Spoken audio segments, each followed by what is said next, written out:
কিরে, রিমা আর রাজু তোরা এখানে? মা তোমাকে যেতে বলেছে, আমাদের খুব বিপদ। আমি থাকতে তোদের বিপদ? চল দেখি।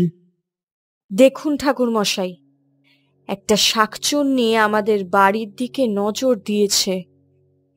প্রতিদিন আমের আচার রোদে দিই, আর শাকচুন্নিটা এসে সব খেয়ে চলে যায়। কোনো চিন্তা করো না। ওম হ্রিং শ্রিং ত্রিং, এই মন্ত্রপুত জল আচারের ওপরে ছড়িয়ে দেবে।